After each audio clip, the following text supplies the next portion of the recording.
Gone ahead. Put them kids away. This is grown folks' time. Y'all could have been anywhere in the world, but y'all chose to be right here with me. Go get your drinks. If you want them chilled, if you're drinking hot, go get whatever you smoking on.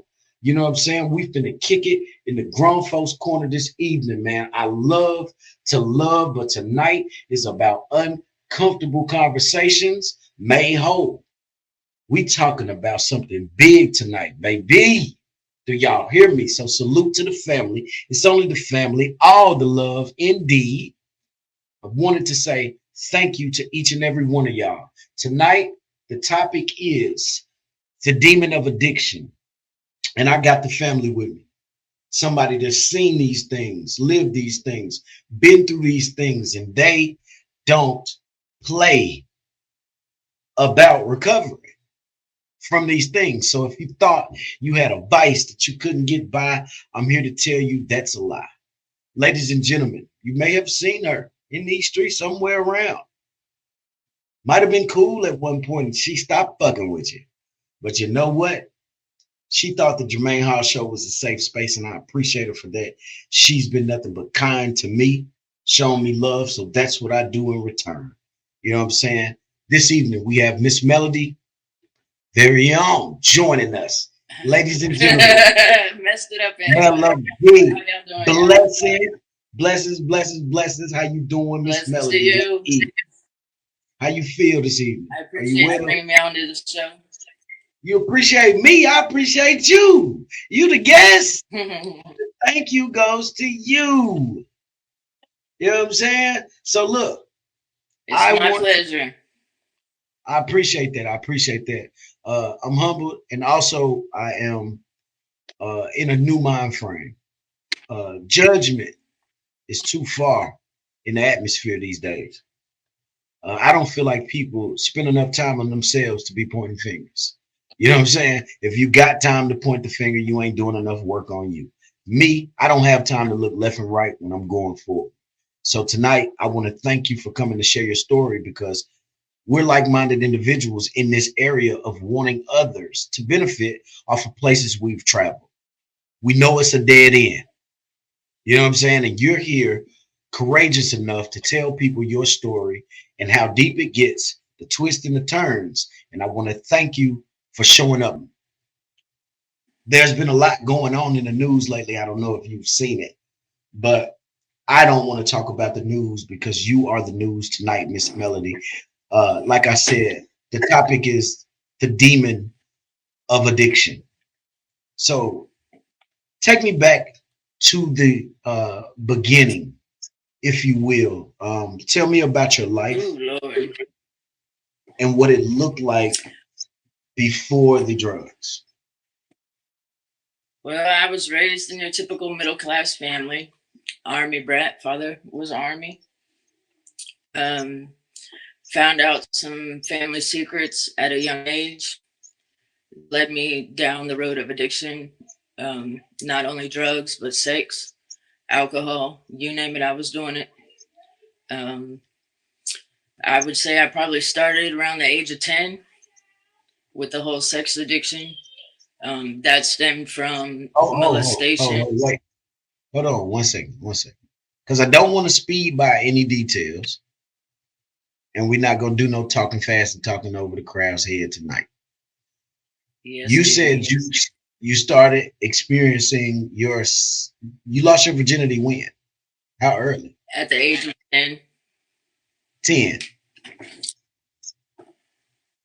And the you sex addiction, the sex addiction stemmed from being molested as a child. But as far as the whole cherry being popped, that was at the age of 10. okay, so I'm trying to figure out, ain't that something where that you get diagnosed with the sex addiction, or are you just saying you were It literally definitely is. It definitely is. you got I've been diagnosed with sex diagnosed. addiction Yes, sir. at that early age? Well, I wasn't diagnosed with it until my early 20s, but at the age of 10 is when it became a problem. Wow. Okay. So Once that moving first from there. time occurred, it didn't stop from there. Okay. So we're talking about 10 years old, molestation, sex addict. You're having sex with older men or children your age. Children I my know age, maybe a I couple know the years older. molestation. So I know the molestation part. Clearly, they were wrong. I'm talking about when you started engaging in it on your own. Like I'm picking people. Were these kids your age? Right. Well, right. I had actually started like fooling around, playing doctor, playing house and stuff when I was like 5, 6 years old, which was shortly after the molestation occurred. But to when I actually had sex for the first time and lost my virginity, as far as like I said, I was 10, and then it just became a thing with me after that. If you showed interest, Mm, I was having you. mm, okay. So moving from the sex, what were some of the challenges or difficulties you faced before the drugs? Because what was the year you first tried a drug? I would have to say I was around 8 or 9. I started drinking alcohol, and then by the age of 12, I was smoking marijuana and huffing gas. Hold on. You was huffing like 87 unleaded gas? Gasoline, yes, sir. What does that do? I would. So it's like a hallucinogen. So you would have like the gas can that you would fill up for like your lawnmower or whatever, and you would open the back to let it air out, but then you would put your hand over the nozzle and just inhale the fumes. And the high might have lasted a few seconds, but you felt like you were in that high for days. You would imagine things and just hallucinate like you would on mushrooms or acid or something. You would have a trip. Damn. So you started with the gas, you started with the alcohol, you started with and the weed as well. Yes. You said the weed. And you can Okay, throw so you Freon in there too. Freon. Freon. It has the same side effects as gasoline does. You would go to the like air conditioner hooked up to the side of the house, open up the nozzle, fill like a trash bag up with the Freon, go back in the house, and then do the same thing that you would with the gasoline. You would just inhale the Freon from the trash bag. Who even gave you the knowledge this early in life of how to do this? Like, where do you find in all my years? Today, I'm finding out you could do that, right? I'm not a drug counselor. I Right. don't never, took the hard ones. How do you find this out at this early of an age? To be honest, I don't remember. I just remember experiencing it with my homegirls. It probably stemmed from just being around the gasoline. You know, when you get that head high when you're pumping gas or something, and we wanted to see how far it would go. So we started doing it. Okay. So It now, wasn't like an all the time, everyday thing, but we did occasionally as far as the Freon and the gas. okay, It wouldn't be no different than like huffing a whippet. a whippet. All right. Yeah. My mind is blown. My mind is blown. Okay, do me a favor. Turn your Wi-Fi off. It's choppy.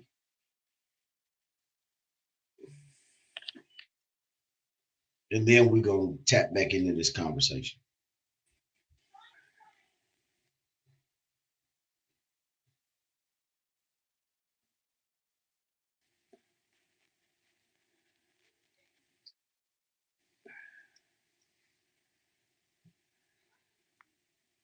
I don't know how to get with my phone sideways.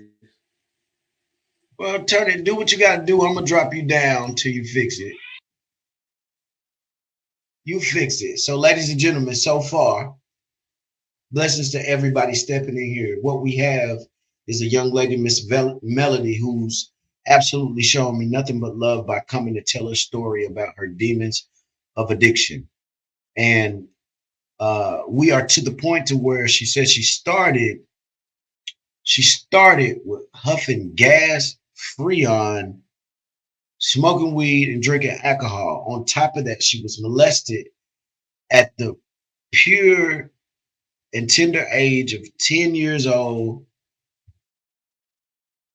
and 12 years old. She was diagnosed a sex addict at this tender age.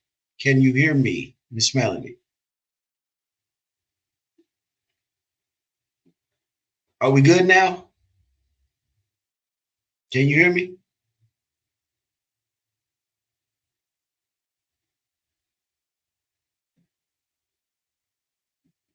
Okay. So while she fixes her technical difficulties, can you hear me now? So log out and log back in for me, Miss Melody. Log all the way out and log back in for me the same way I taught you how. So what took place is she was molested at the age of 10, and also at the age of 10, she was huffing gas, freon, and also smoking weed. This is between the ages of 10 and 12, she said.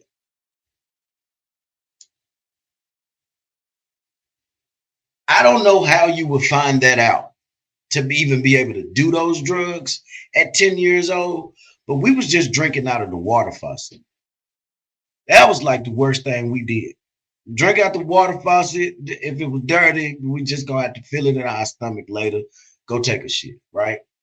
I'm not trying to make no dirty joke out of her unfortunate situation, but it blows my mind that children had access to things this dangerous at such an early age. That can lead to where your adulthood is tarnished and drugged to the lowest extent. I brought her on because we're going to get into whether or not she had a support system. We're going to get into whether she had a support system or not. Miss Melody, you back? Can you hear me? I'm back. I hear you just fine. My bad, y'all. I was filling them in. No, you good. This is only the family, baby. We love you. You know what I'm saying? We're here to discuss. Is it still choppy? Nah, you doing good. Everything's great. All right. Everything's great. So now, I asked the question, what were some of the challenges or difficulties that you faced prior to using the drugs, which is also sounds like a crazy question because you were 10. Well, prior to using them, like I stated before, I had the molestation issue that occurred, but I was also bullied a lot as a child. I don't know, I kind of stayed to myself when I was younger, and when I wasn't to myself, I was all out there, like no holds barred. So I didn't get along with too many people. And the friends that I surrounded myself were kind of the same way. So that's why we were always experiencing things. Whip it. That kind of went over my head. You talking about the whipped cream cans? Yes, sir. I've never tried it myself, but I've heard people that have done it. Okay. So, like Miss Carter says, that's all learned behavior. You're telling me you got this from the kids around you or adults? It would have been from the kids because, well, I mean, I was in a family that were drinkers and their friends were drinkers, so the alcohol would have came from them. But as far as the huffing gas, It was just something that we one day decided to do. Like, I never seen anyone do it outside of us before we attempted it. That's what I'm saying. Where did that idea come from? Like, I didn't look at stuff and say, I bet we can get high off that gas. As far as I can remember, that's how it happened. But I mean, they may have experienced it before. I've been done a lot of drugs since then, drank a lot of alcohol, so I don't remember details as far as how No, it started. I get it. I'm not here to pressure you into anything, and I don't want you to. The worst thing I could do right now is one, pressure you, make you feel more uncomfortable than it is already to talk about it, and I'm two, not try to either, coerce too. you. It's all good. Wonderful, wonderful, wonderful. Because I want you to feel comfortable here. The other thing I don't want you to do is say something that I want you to say. I want you to be completely you because I accept you for you. You see what I'm saying? So if I'm wrong, please tell me I'm wrong. Please stop me and tell me when I'm wrong. You know what I'm saying? About that, I definitely will. I don't have a problem with speaking up. Okay. You should know me by now. All right, so I'm I above. might be a little nervous being in front of the crowd because I've never done this before, but trust me, I hold no bars. Okay, so I want to get to this next question. When you think about your upbringing and early life experiences, did they contribute to the path that led to the drug use? Would you say any of that had something to do with it? I wouldn't say my entire upbringing because I did have a good childhood. Like, my parents were always there. Besides the fact that my dad was always deployed, being in the army, it was around the Gulf War era. So he was always either gone in training or deployed or Korea or whatever. But so I lived a pretty decent life. And we were stationed in one area for quite a while. So it's not like I was constantly meeting new people because I always had the same group of friends. And even going from like on post to off post, there's nothing to do on post. So we were always off post anyway. So I knew everybody in the town before even moving off the post. Okay. So as far as my upbringing itself, it didn't really play a part. It was just certain traumatic situations that led me to not want to deal with my feelings or to deal with life at those moments. I'm glad you brought up your feelings and your emotions because the next question feeds right into that.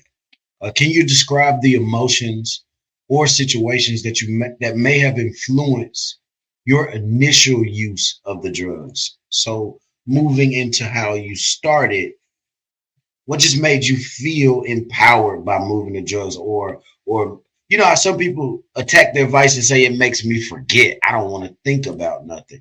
What was the emotion? That would definitely be a part of it. As far as my younger years, before I really got into the addiction, and just drinking alcohol and experience with weed and stuff, I would say just the feeling of it making me feel invisible. Like, nothing mattered when I was drinking or getting high or just hanging out and doing crazy things. But once I became an adult and got more addicted to the street drugs, there was a sense of defeatedness, if that's a word, a sense of being defeated, a sense of failure, shame, guilt. And a lot of the shame and guilt came from the sex addiction, which was a big part of me falling into the street drugs.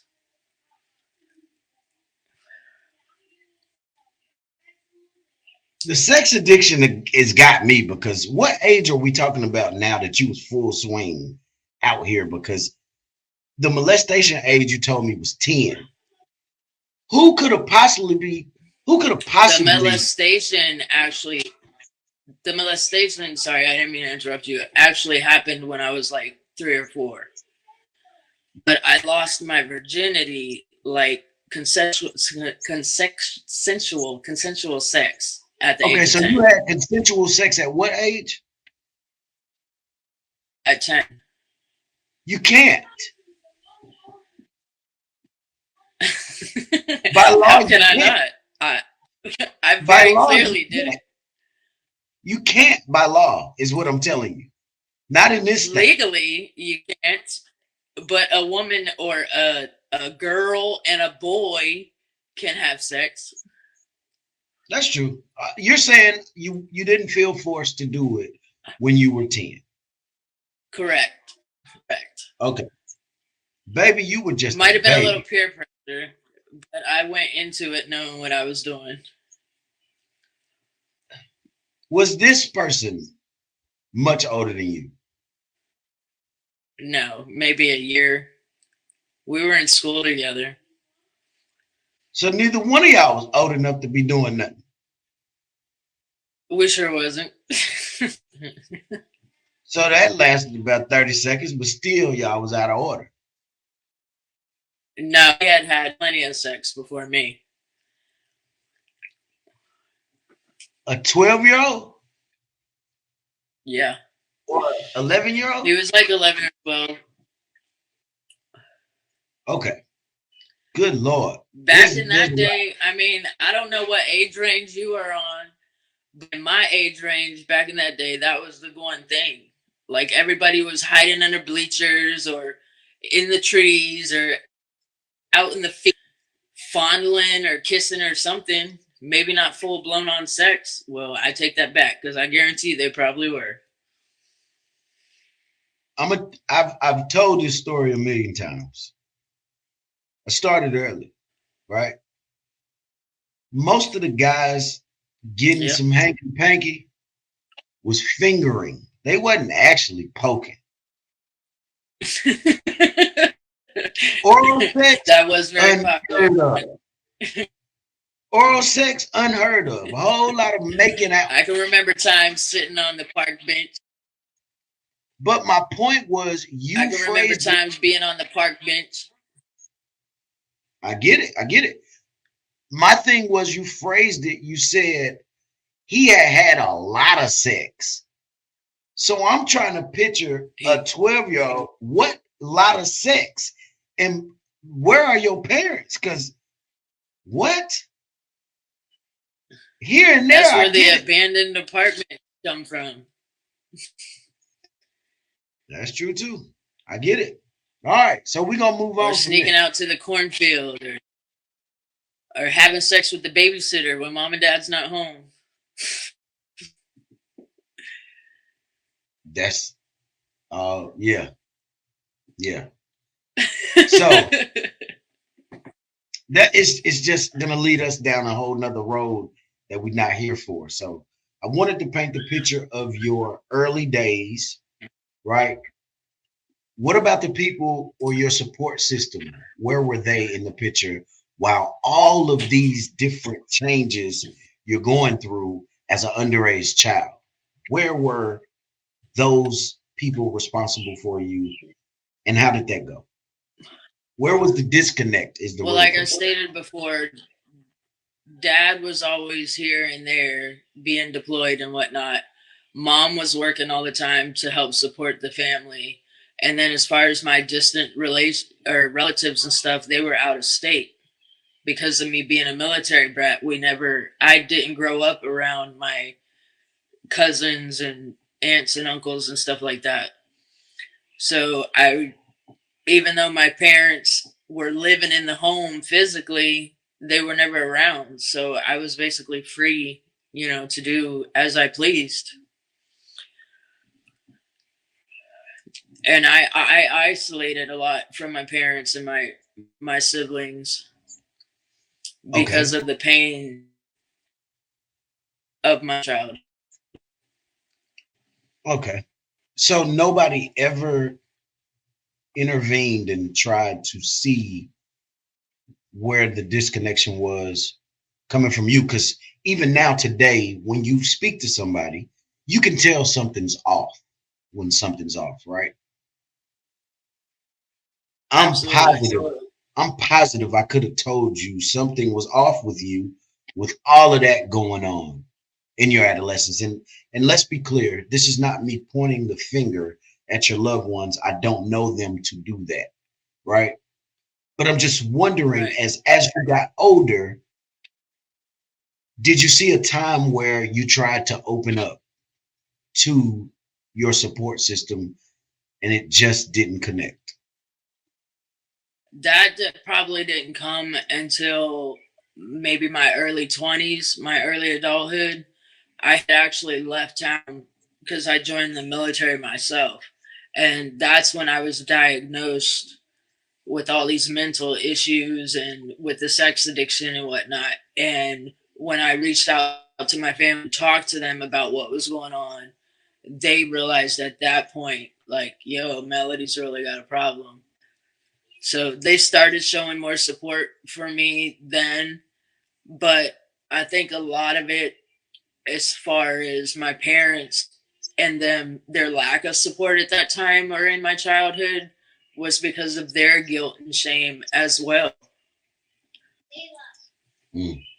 Maybe they felt guilty, that certain things happened to me to cause me to be like that, and they didn't know how to talk about it or how to express it, or maybe they just weren't raised in a manner to know how to help me. So I don't blame them at all. Could they have been there more? Absolutely. It is what it is, and it's caused me to be the person I am today. So Okay. What was the longest relationship that you were in that you can remember? Uh, let's start with the age of 17 to now. honestly, I've never really done relationships in my lifetime. There have been a few, and as far as the longest, I would probably say 7, 8 months. I was 7, married at one point for 5 years, but we separated literally after, I don't know, 8, 9 months into the relationship. so that was the And we had marriage, gotten the eight. married for the wrong reasons. Yeah. So that was the marriage, the 8, 9 months that you speak of was the Yeah. marriage. Okay. Yeah. And Even you though ended up on being paper we were married for 5.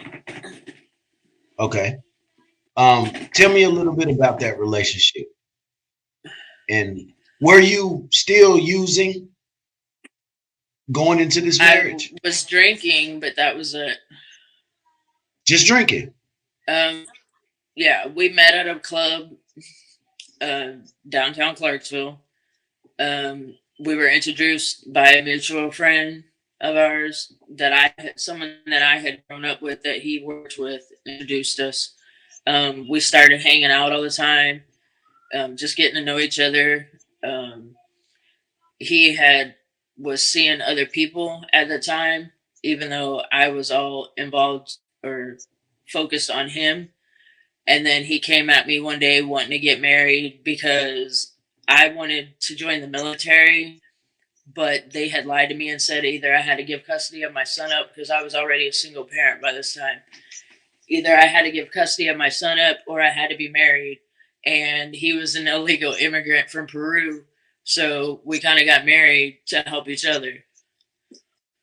And with me Mm, being head over heels with him, I decided to go through with it because it was helping me as well. okay. Um, so drugs weren't any contributor to the ending of y'all relationship? Not at all. Okay. Actually, the pain of him being with other people in the beginning was part of it, but I had went out, cheated on him, and came home and told him about it because I wanted him to leave. Wait. It didn't have anything to do with the drugs or alcohol. Okay, so same day you went out, had sex with somebody else, came back home and said, I just busted a nut outside of you. The next morning, yep, I sure did. You came home the next day? Yeah. Oh, he already knew you was hunching. He already knew you was hunching.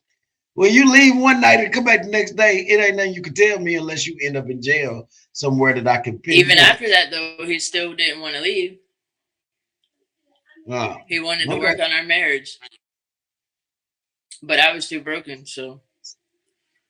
So you was done. He moved out shortly Another, after that. so yet another layer of trauma for you. Right. I want to ask this and then I want to move on. Um, did you did you confide in him with everything you had been through since 10 up until meeting him? I did. That's why it hurt so much. Most likely. You gave him a lot by even telling those stories, and he betrayed that trust. Right. It happens. I get it. We Okay. both Now we're made gonna move. mistakes. So no hard feelings. Yeah, absolutely. I'm not here to point the fingers. I'm here to make sure we travel this story. We slow walking this dog on purpose because I want people to understand that by the end of this, they'll understand why I did what I did. Right. Um, you Right. said you tried multiple drugs, correct? Correct. There was alcohol, the gas and Freon play early on, correct? Correct. And then we had weed on into the teenage years and what, early 20s or forever, just Um, weed. The weed probably lasted until my early 20s. Like, I quit because I joined the military, but then I ended up doing it again once I was in the military, and then I've done it a few times since, but it wasn't my thing really.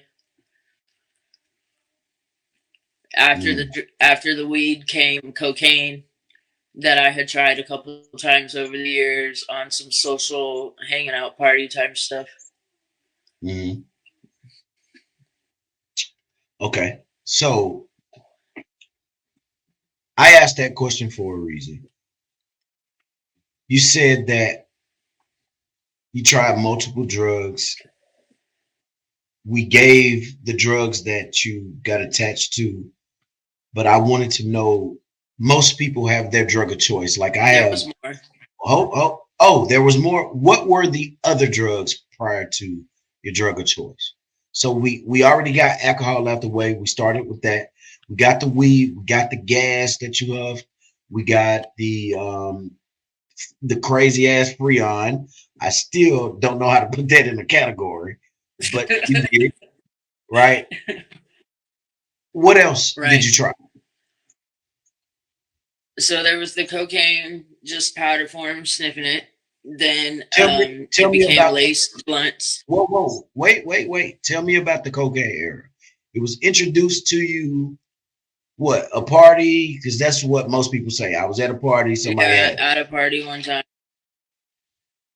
How Right. did that treat you? So I tried it the one time at the party, and then um, I think I might have did it one twice after that, just hanging around somebody that had it or whatnot, and doing our thing together.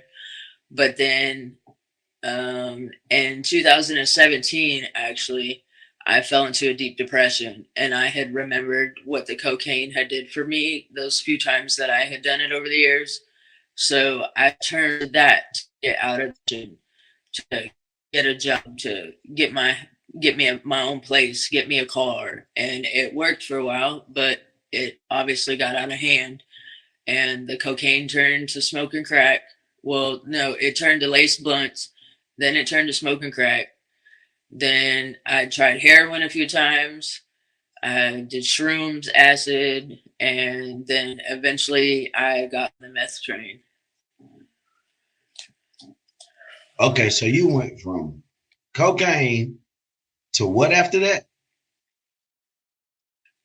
to laced blunts. Lace blunts That's to where shrooms? you sprinkle the cocaine on your No, blunts on the weed. I know what a lace blunt is. I know these drugs. I just ain't did them. Lace blunts, and then what else? What was after that? The crack, smoking crack, Crack. crack. The scariest drug in the world. Crack. Yes, sir. The cocaine Help me. wasn't getting me high anymore. That's what And my I next actually question went. was. How did you graduate? How did you graduate? The cocaine wasn't getting me high anymore. So I actually put everything down for about a 3 month period. And then a so called friend of mine introduced me to the pipe, and being curious and seeing what it did for other people, I decided to try it one night, and that one got me stuck, and I was on it for 5 years.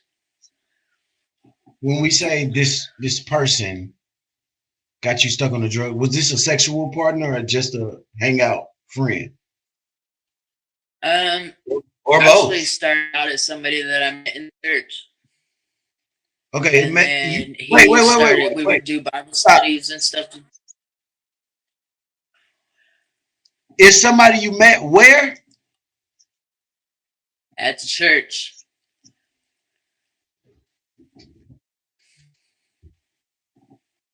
Y'all left church and did crack?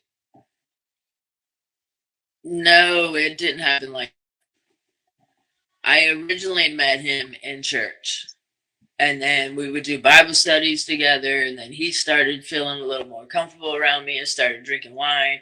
I happened to be pregnant with my third child at that time, so I wasn't working. But then I moved away for a little while and came back. We started hanging out. He lived with me at one point. We started getting high together. He actually is the one that reintroduced me to the powder when I came out of the depression.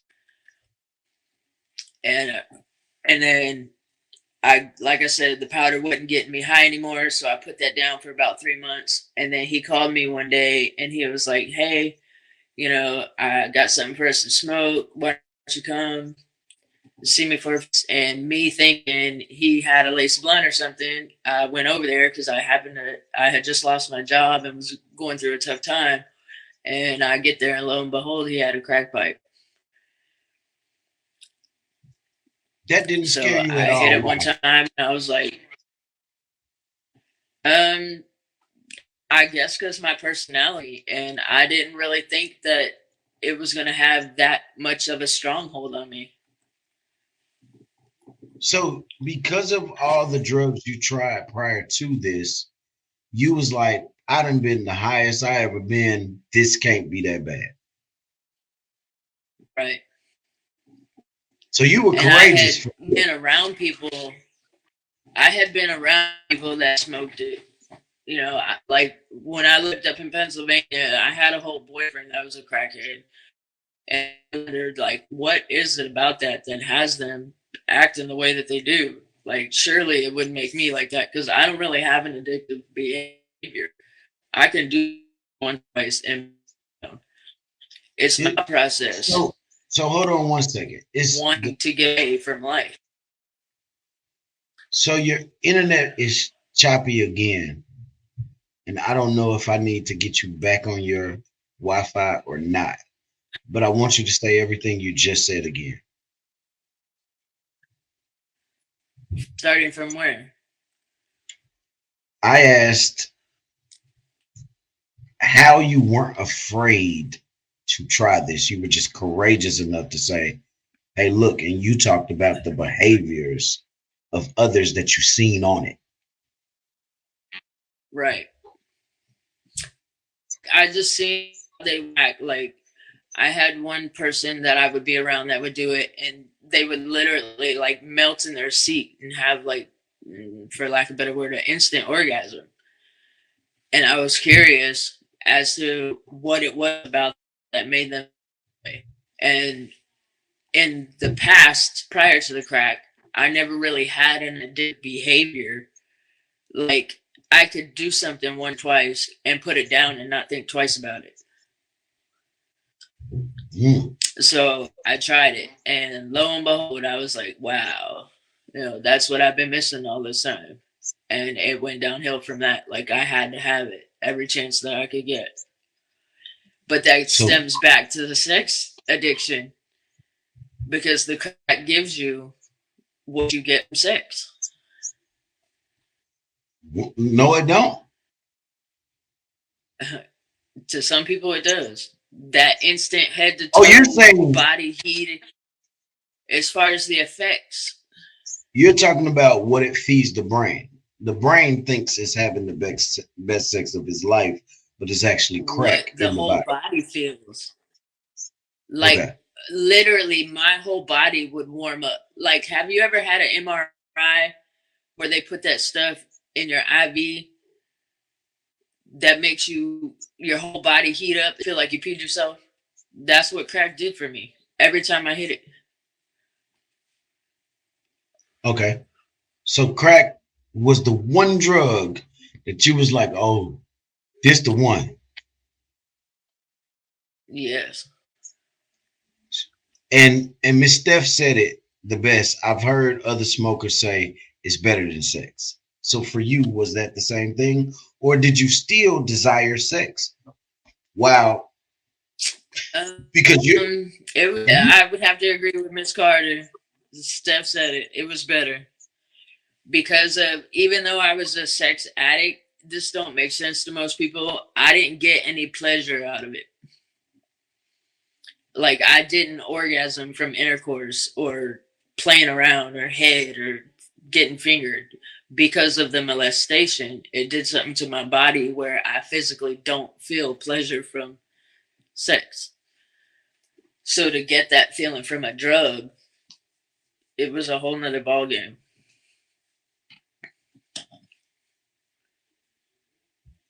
there's a correction now that we know more.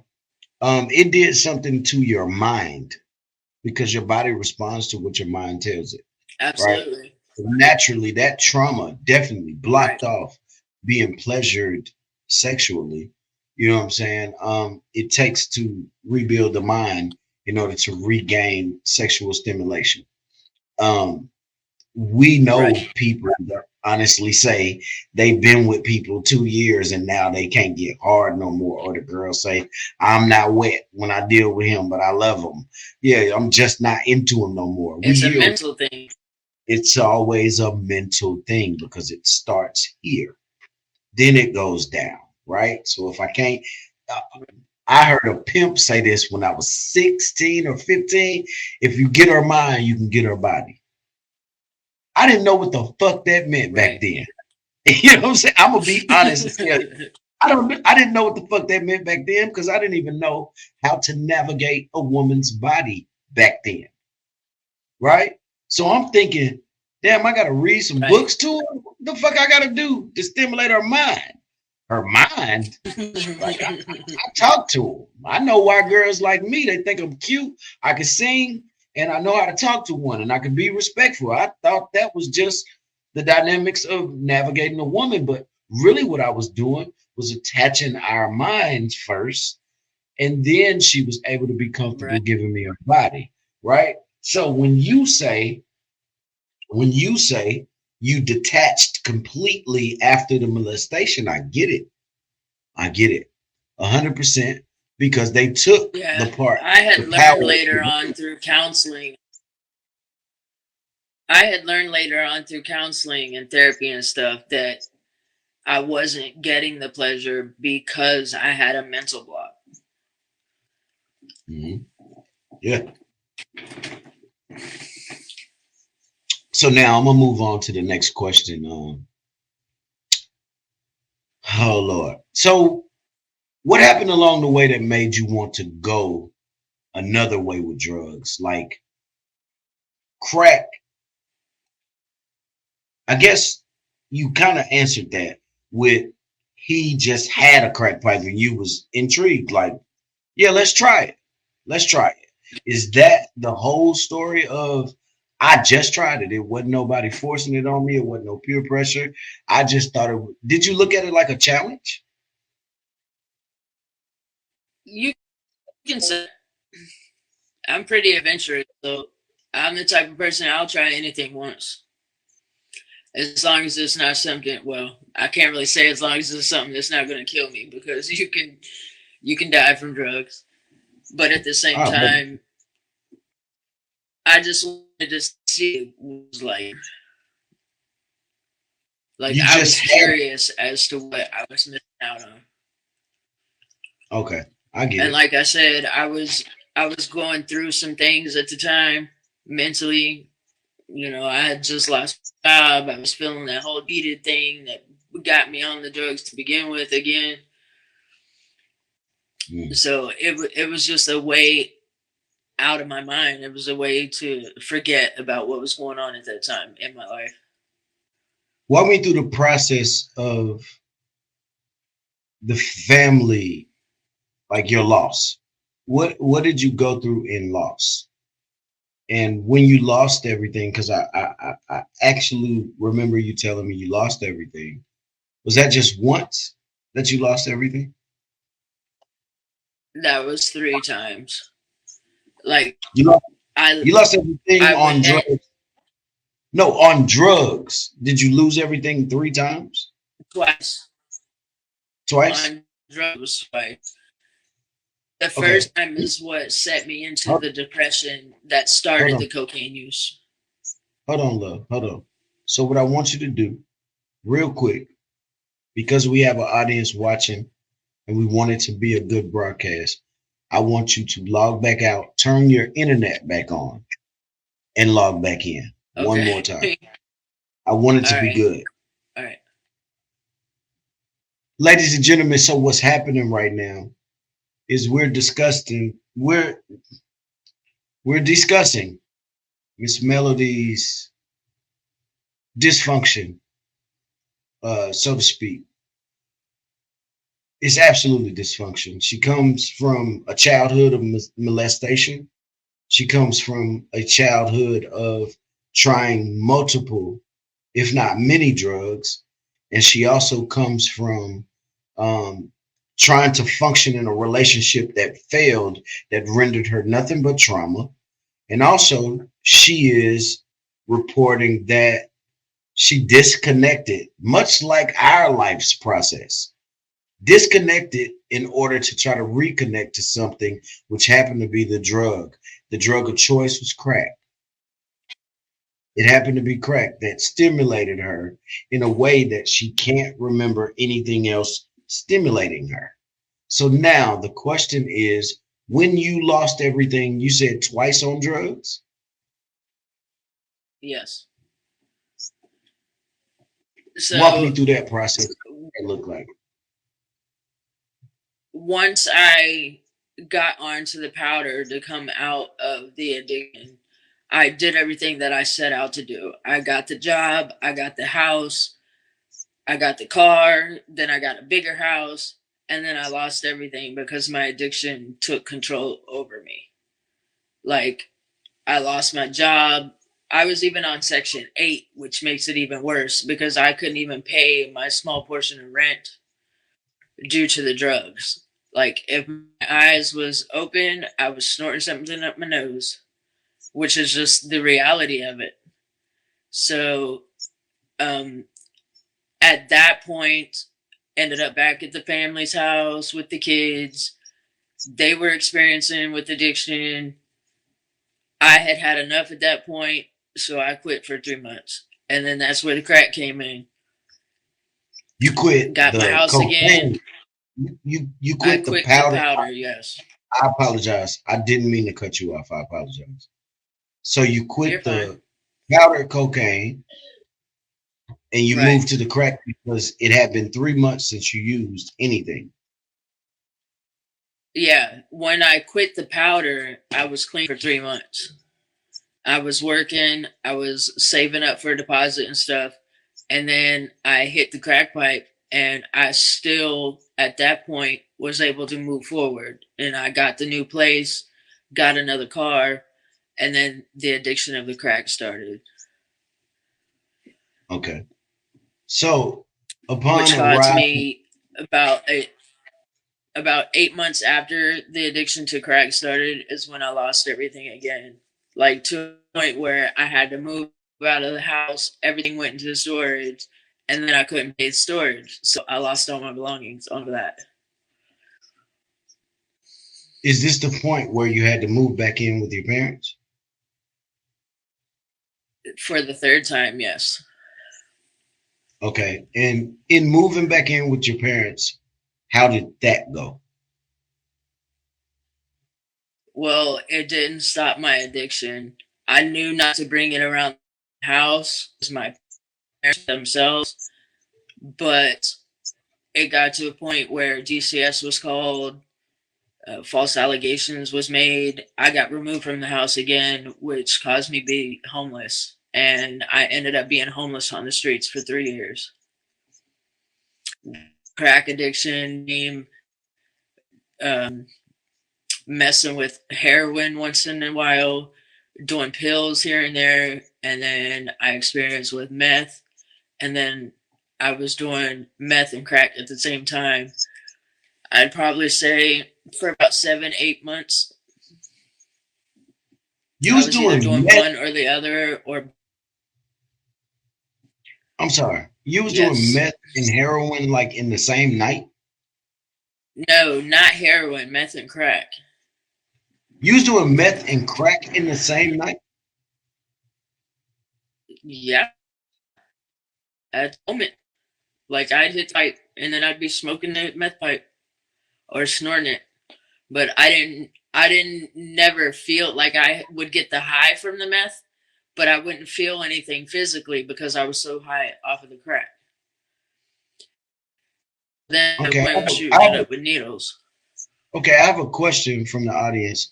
Miss Montez, she says, were there ever was there ever a drug that made you realize you were too deep in and you needed to stop? And if so, which one? That would have been the meth. The meth? What did the meth do that made you Yeah, it was definitely the meth. what That did what took did the me meth like all the way do? out there. So give me It an instance. basically I'm sorry. You go ahead. You go ahead. it basically made me to a point where I was always paranoid. I was also always hallucinating or seeing or hearing things that weren't there. I had the whole what they call skin mites. Basically, when the drug goes through your body, you have like say you have a pimple, so the white or the pus comes out when you pop it. The meth causes this stuff to come out of your pores because poison going into your body. But some meth heads, they call it skin mites, where they hallucinate and think that it's bugs coming to your body when it's your natural oils. But it got to the point where I was experiencing that, and I knew that I was gone. Miss Mickey just said the same thing. She said that's when she knew you were gone, Mel. And she was absolutely so sad No, for you. Um, those are the people I showing you didn't love. realize she kept up with me like that. She been in the I comments showing you appreciate love that, the whole Mickey. time. She been in the comments the whole time showing you love. I apologize for not I'm posting it. talking Miss about as Jackie. far as knowing when I was on the drugs. Oh yeah, she knew. She knew. Miss Jackie, she says masking pain is a very vicious cycle. It's tough to feel It everything, but it's definitely is. blessings to you for overcoming it. Well, she's still fighting a battle. It's a forever battle. It's a Thank you, thing that Jackie. I she appreciate it. will be. Yeah, we all believe in you, man. We here to champion you tonight. That's why I say only the family. You in the right place. Well, I appreciate You in that, the right y'all. place. And I'm here to say I got 13 months clean. 13 months clean so far and forever to go. We are proud of 13 you. months. We are proud of you. Miss Sunny, Yes, sir. she says, God bless you for telling your story. See, we all understand that everybody has a story. They're just too uh let's just say everybody got secrets. Everybody got secrets. But this is one that you couldn't even hide from the public, right? Some people get outed, some people live it forever until they go and it's just whispers, right? For me, I'm transparent here, and I always ask people to challenge me on whatever, simply because if I'm wrong, I'm gonna say I'm wrong. I fucked that up and I apologize. You know what I'm saying? If you can't accept that, that's on you. But I genuinely meant I fucked up if I fucked up, right? So when you come on here and you tell your Right. story, I don't believe that your story is worse than mine. I just believe we're human and we travel different paths and we stumbled along the way. But I like to focus on how we got up. That's why we're here. Yes, sir. But first, we have to target the problem and focus on the solution. Target the problem, but focus on the solution. That's why love Can I and add one respect. thing before we move on? You can always ask anything. Go ahead. I want to add something, not ask something. Oh, okay, go. So y'all gonna have to excuse me because this is a little hard. What ended, of course, God me out of it. But what was my drawing line? What was losing my son to murder? A year and a half ago, my son was in a fist fight, and the other gentleman pulled out a gun and shot him twice, once in the shoulder and once in the chest.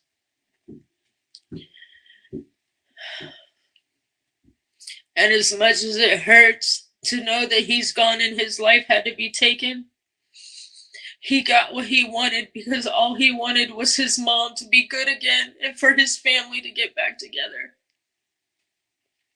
So I owe this recovery not only to myself and not only to God, but to my son whose life was taken at the age of 18. And to my two other sons, whose one is grown, 24, and the other one who's 12, who both need their mom. And I want to tell each and every one of you, if I can do it, y'all can do it. And this ain't my story. This is God's story that he used me to live out. And I want to thank Jermaine for having this opportunity to tell my story. And to God be the glory, because without him, I couldn't have done it on my own. I don't I don't want to cut you off, but we love you. As everybody is saying. As everybody is saying. We love you. Miss Jackie. Let that pain out, baby girl. We love you. I love you Miss Smith, guys too. sending love. It's just a lot of love. You know what I'm saying? Miss Sunny says, thank you, Jesus, for deliverance. It's already done. In Jesus' name, I'm praying for you and plead the blood of Jesus over your mind and your heart. Father, we pray that you keep Miss Melody under the armor of your protection. We know that you can do all things. And we know she's Amen. pushing through. That's your word for this evening. I Your put word. on my arm every morning, Sonny. Your word. That's your word, right? She's just a vessel, but that's your word. Yes, sir. Um, moving forward, I appreciate you for telling that heartfelt story. It's so sad that anytime a parent loses a child, you never dream that you will pass before your child. But then you were on a road so tough, and a child could have never known what you were going through mentally, spiritually, or physically. All those times you laid down under men or whatever you had to do sexually to achieve your ultimate addiction goal, they don't know what you went through after that or before that or during that, right? But you were doing it. And you here to say, this is not about shame anymore. It's about my courage to get up out of that. This is why I champion you, because you're saying I've been as low as I can go. It's nothing you can tell me. That's the thing about rock bottom. You have no way but up right after that. That's the thing about rock bottom. Somebody, That's they can talk and I'm about going you. all the way. Say again. I said, I know Say that's again. right, and I'm going all the way up, baby. All the way up. All the I'm way going up. all I the way already up. know. I wouldn't have had you here if I didn't believe you can go all the way up. See, I only mess with the people that have been through something. I can't relate to somebody that has been through nothing. I have nothing to tell you if you've been through nothing. I can't learn from you if you ain't been through nothing. You see what I'm saying? So people think I get a high off of Yeah. people that have been through something, but really what it is relatability. My life ain't been as easy as I make it look. My days aren't as easy as I make them look. This smile ain't always a smile because I'm happy. It's a smile because I'm fighting back tears. I'm going through something, but I'm strong enough to keep going. So I like to attach myself to people that are strong enough to keep going. You see what I'm saying? If I'm I attaching myself understand to the people completely. that are strong enough to keep going, now I'm stronger than I ever been. Now I'm feeding off your energy. You see what I'm saying? I feel Them you. days you don't Them days you don't feel like getting up. Somebody call you out the blue and say, "Get your ass up. We getting money today. What we doing?" Now you want to get up. Right. You're like, "Man, I'm up. Shit, I'm up. Let's go do it. What we doing?" I'm already You, up. you see, I'm in the see what I'm sky saying? But sometimes it just takes somebody else in a good to way. be relatable. To be relatable, they don't have to go through exactly what you've been through. Just go through enough. That's what I'm saying. You've been through enough Yes, that sir. it's relatable. So now I want to get into whether or not you were a high functioning crack user. And the reason I asked that question is because high functioning is nobody noticed because you kept that job, but then you said you lost everything. So would you say you weren't functioning like you thought you were functioning? I would have been in the beginning, but then I would let the best of me get the best of me, and I would allow the drugs to take over. So you're saying you I would. would allow that to become my main focus. Mm, I chose to make those my main focus. I could have chose otherwise. mm. And I want to add something. People say that drug addiction is a disease, but it's not a disease. It's a choice. You make the choice to take that drug. You make the choice to go do whatever you got to do to get the money to go get that drug.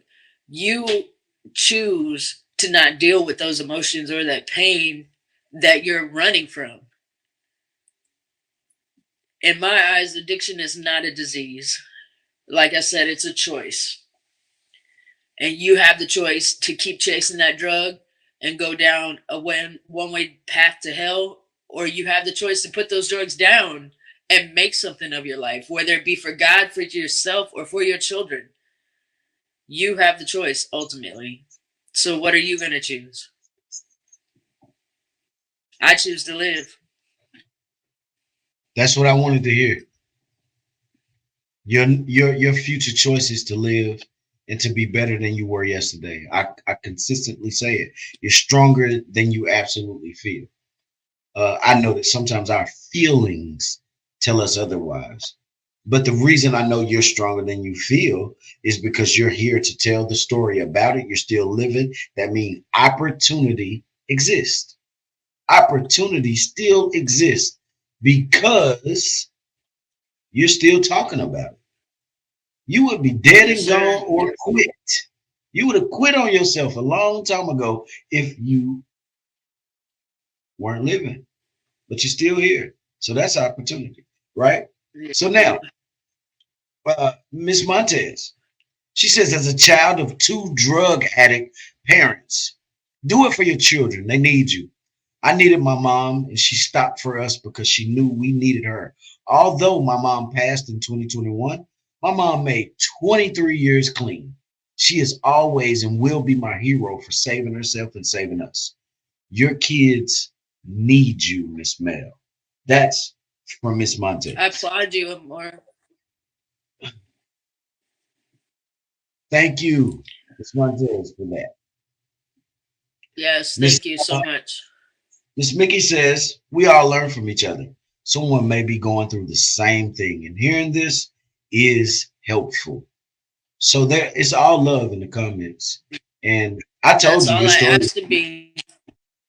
I told you your story would be impactful. You didn't believe me at first, but now I know you believe how much love is coming through the screen. You didn't believe me, Yes, but sir. welcome to the family. I told you, only the family. Only the family. It can only happen here. Other platforms would exploit you and try to make a mockery of you, but not here. Not on the Jermaine Hall Show. We're here to uplift, love, and help each other. We're here to join hands. We're not here to talk about what you can't do. We're here to talk about your gift of what you can do. We're only as strong as our weakest links, and there are none. Not if we hold each other's hands. You know what I'm saying? Well, I'm All glad to right. be part of the family now. Welcome. Uh, so you said that you don't believe you are a high functioning crack user only at a certain phase and then you let it slip, right? What were some of the situations you found Right. yourself involved in pending your new situation, such as you know for sure I'm on crack. This is what I do. I've lost things. What did you have to do in these situations of being homeless and using crack? Well, the number one things that female runs to support her habits is prostitution. I'm not Did you ashamed to find say that, that. I was, what's that? did you find that easy to do? Because you talked to me about sex addiction, about disconnecting, so many things. When you decided prostitution is something that could pay for this habit, was that just a decision like, okay, oh well, I just go get it in there, or did it affect you? Well, even though I dealt with sex addiction the majority of my life, I still had that guilt and shame that hung over me, even in the moment that it would be happening. And when it came to selling myself for the drug, I was first forced into do it by a gentleman that wooed me over, wanting to take care of me and my son, that ended up being a pimp. But then I got away from him. It became a survival thing. That became a hustle. And to be honest So with you, you, I had to tell myself before every incident that I love money, I love sex. hold on one second, baby girl. You met a pimp, but you thought this was love again. Am I correct? I didn't necessarily think it was love, but I believed his wanting to work on something. Like I thought that there was a possibility. Did you move in with this guy? Were you homeless when you met this guy? I did. You moved No, in. actually, I had just gotten out of a rehab, and me and my son, I had gotten my son back. I had a car and an own apartment, and we were living in Nashville. Said it again. You had your car. You had an apartment in Nashville. So you were coming out And of I had my rehab. son back. Okay. So you were actually on the road to redemption when you met this guy. Yes, sir. And this guy posed as a good front for a good living situation. I'm guessing y'all were physical. He was absolutely telling you all the right things. Whole time he was Right. preying on you, is what you're saying. Right. Basically. And he when you He say he first forced he you, first introduced the drug back into my life. when you say he forced you into it, was that a physical force or did he just get you Yes. back on the drugs? So he beat you. He well it was a little both. He reintroduced the crack back into my life, and then it started getting physical, um, abusive, not just physical but mental. It was the whole threats on my family if I didn't do what I was told. You know, he would get the pistol out and hit me over the side of the head a couple times if he didn't do what he said to do. Oh. Mm. So it got pretty serious in there. So when you say you were forced, you were absolutely forced. Right. Knowing this, what was the defining moment for you that you decided to commit to getting clean? It would have been that phone call that I got when I was in jail, and it was like 3 something in the morning. I got woken up that I had a phone call, and hearing my dad's voice on the phone telling me that it was Antonio and that he had been shot. I'll never forget that moment. It plays over and over again in the back of my head. And I ended up getting released early. They pushed my trial forward. I got sentenced and released so that I could go deal with his body.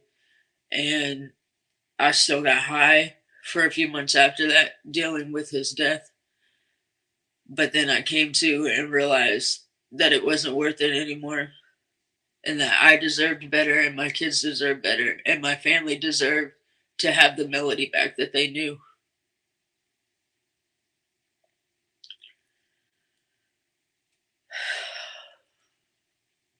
I know this is hard for you, and I apologize if I'm going too fast or not slow enough. But I want people to understand how low you can actually go before you win. Um, you went through all of that and decided rehab was the thing. You go to rehab, you come out. Now tell me, what were the goals that you have set? What's your daily routine now to maintain a healthy lifestyle besides dedicating this to doing it for your children? What do you Well, do? my number one goal to get clean was to give my life to God. Like, Okay, I knew that I couldn't do it on my own, and I owed everything that I went through, both good and bad, to him. I love it. I love So it. my daily routine now consists of: I wake up, I make my cup of coffee, I put on that armor of God, I say a little prayer, I thank him for all the struggles, the trials, the tribulations, and I thank him for all the good stuff.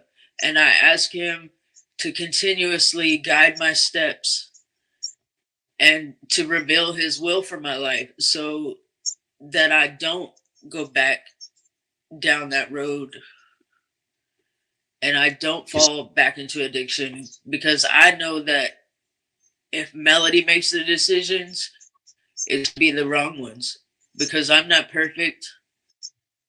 There were times that I enjoyed being in addiction because it was a carefree life, even though it was stressful, not having a steady place to lay your head or not knowing where you were going to get your next meal. You didn't stress about reality. You just lived in the moment. I get And it. I don't want that life anymore. I don't have to live that life anymore. And as long as I have God on my side and my family here to support me, I will never live that life. I love it. Miss Carter, she says, you absolutely deserve better. You are so deserving of everything good in this world. And from me, you will have it. Continue to follow I God. You will appreciate have it. that. What advice would you Love give you, Steph. those? She loves you, Steph. What advice would you give the people trying to find their way to recovery? Press forward. Turn to God. If you don't know who God is, believe in God. There is a power and energy out there that will give you strength and guidance. You just have to find whatever it is that you believe in and turn to them for strength. And to close this show, because you've been awesome this entire time, I always do the words of encouragement to thank the people for showing up. And also, uh, Miss Steph, I don't want to leave this out. She says, I love you. And you've always been a real one. She wants you to know that. So there's the I love. Once appreciate that. again, shining through. Um, I want to tell the people out there, I did this show not because her story is compelling or will bring more attention to my show or my platform. Y'all know I do genuine shows. Uh, yeah, I want to be big. I want to be exposed on a bigger platform. I want to do all these great things. I have visions of where I'm going. I have a plan. I have things that I will have to sacrifice for and work for. But something that I'm not willing to sacrifice is this, the honest and true genuine connection between me and my brothers and sisters alike next to me. This is about healing and joining hands to make each other better every day. So I want to encourage everybody to understand that I am not a counselor, a doctor. I ain't none of them titles. I'm a regular black man that just has a mission and a purpose to see us do better every day. I have my own struggles. You have yours. But together, we're stronger than the problem. I always said one problem, two heads, no problem. One problem, two heads, no problem. That's right. The problem is outnumbered every time. So if we join hands, we're in there. We in there. We just got to find a way to stop being so judgmental and stop pushing each other away. That's why I'm here. So one way or another, I will make an impact. I care more about the impact than the money or the financial gain or the fame or whatever you can put on me that you can think that I'm after over this internet. I promise you, you don't know my vision if that's all you can come. If you can come up with a money reason, you don't know me at all. You don't understand my mission. Yeah, that'll be great. It'll make me comfortable. But I'm telling you what moves my spirit versus what my flesh enjoys. Those are two separate things. And I promise you, my flesh is not stronger than my spirit because it tugs on me all the time. My spirit always wins. I know when I'm wrong. I know when I'm right. Everybody does. Mr. Will, my dog, my brother, he says, Miss Melody, we talked before. Always keep him in you. He's talking about God. He will provide clarity and understand, and new people will come in your life and make you better and guide you. Healing is a big thing. Those are words of encouragement for you as well, Miss Melody. And I want to thank you for joining us tonight. Y'all could have been anywhere in the world. Miss Melody, what words of encouragement do you have for the people this evening? I'd like to reach out to the ones that are still in addiction. There's a way out. There's a better life. You just got to move forward. And like Jermaine said, come together in unity and in love and peace so that we can come united as one and make this world a better place. There's a better life out there, and you belong and you deserve it just as much as I do or anybody else. And that's all I got. Miss Melody, once again, you've been a blessing to all of us. Uh, Thank you for everybody that joined in, spoke this evening, chimed in, and took the time out to give me time Y'all could have been anywhere in the world, but y'all know you chose to be right here with me. I am Jermaine, your humble host from the Jermaine Hall Show. Miss Melody, you be blessed on your journey. You already know you can text me. You need a word of encouragement. I got it for you. I can always find how good God been to me Yes, above what this earth sir. offers us. This world offers us pain, confusion, things of that nature. But that's because the devil roams this place freely, right? But our Same goes spirit to connect. you, Jermaine. Oh, absolutely. Thank you for that. But for us, let's remember to bless and touch those next to us. Don't forget to tell a stranger something encouraging. Smile when you see somebody that looks like you. Black man, black woman, I am not your enemy. I need to say that more times than ever. Black man, black woman, I am not your enemy. I don't care who you are, what differences we've had in this world. I promise you, it does not live in my heart and in my spirit. We're done there. If you got a problem, it rests with you. That's between you and God because it's all love here. So God bless each and every one of y'all. Miss Melody, thank you for joining us this evening, giving your story. I promise you, it will travel and it will touch who it needs to touch for strength and for encouragement. You be blessed on your journey. I promise when we cross paths again, we'll have yet another success story about how long it's been since you fell victim to the things you were subjected to early in life. Thank you. Salute And to you. Y'all be blessed out there. We out of here.